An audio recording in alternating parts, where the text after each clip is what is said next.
Hi, I'm sure like me, if you've got a lot of these old vintage early 70s action men, just like me, you'll be frustrated with the fact that the original gripper hands become ruined, the fingers become brittle and fall off, and the overall quality of the rubber becomes hard and about as far from a gripping hand as you would ever hope to see.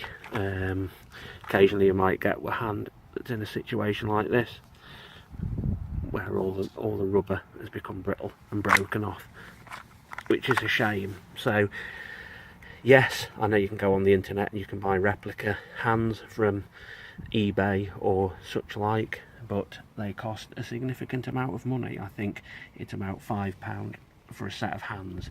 In the past, I've always tinkered with making some of these of my own, and to do this I always used to build a mould using a hand that must have been from a later generation of rubber that was a lot more subtle and hasn't become degraded over the years, such as this one here.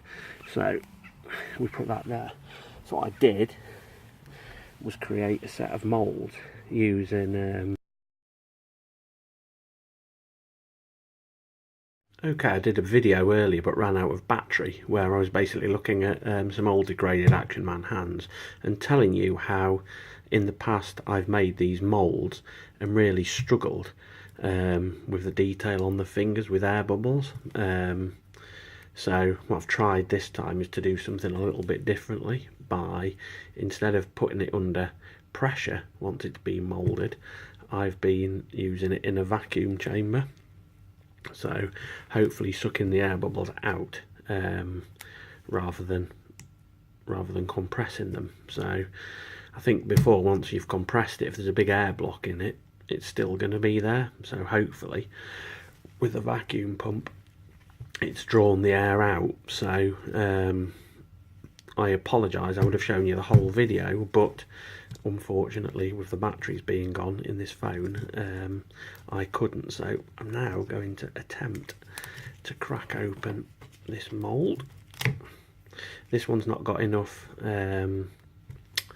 rubber in, so I don't think it'll be a complete hand, but you'll see there it actually looks like a reasonably complete hand. I'm more interested in the fingers, so if we can lift him out, you probably get away with that from a hand perspective, but frustratingly, well, actually, don't know if that'll pull into focus, but what you can see there is a rubber Action Man hand. Those fingers have come out okay.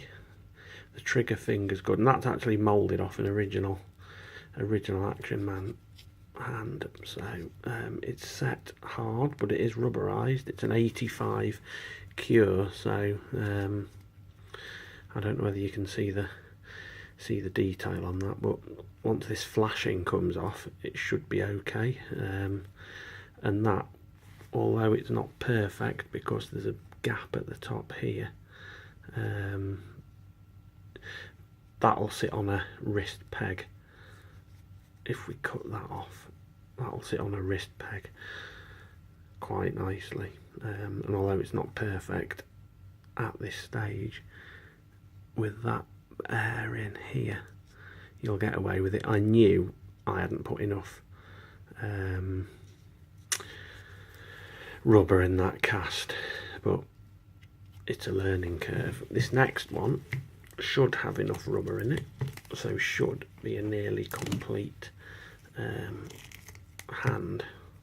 Doesn't take much to get these open. The rubber's fairly, can you see that? Again, it's kind of, let's just ease it off here. Now that's a lot more solid in the wrist, and what we've got there, yeah, that's a perfect hand. So all this flashing will either trim off or whatnot, and it'll leave us with a very good Action Man hand. Don't get me wrong, that looks a bit untidy here, but trust me, that'll all just come off with a knife or a sand or something like that. So certainly from a presentation perspective, I'd rather do that at a cost of about 20 pence than spend £5 plus postage on a set off eBay. So I'm not at home now, I'm in a hotel room, as you can probably see, so I shall try and whip some of this flashing off, but that's a good hand, I'm pleased with it. Okay, here we go. I've just pulled some of that flashing off again. It's not been sanded down or anything like that, so it's still not perfect. Again, I was wrong, I hadn't put enough rubber in the mould, but that's okay, you learn. I mixed up probably 2 grams of rubber solution, so I think to be safe next time I would do 3 grams per hand. But we've got the detailing is right in the fingers, the rubber is nice and grippy and flexible. Just need to put in the next stage of the experiment more rubber in it. This one was the one I knew was short, so we've missed off the entire top bit of the hand, but I'm not really that bothered about that because again, look at the quality of the hand underneath, and that is okay. So if they were put on a vintage Action Man, assuming I can sort the top bit of the hand out, they wouldn't look that bad. So there we go with that one. That's interesting. So next stage will be redo it. I'll try that method again of putting them in a vacuum to pull the air out, but I shall have more to fill the mould, so if that makes sense. But there you go, that's how we're looking for now. Keep watching out for part 2. If you've enjoyed it, give me a subscribe, hit the like button, make a comment. Yeah, is this worth pursuing with, or should you just buy perfect ones for £5 off the internet? I don't know.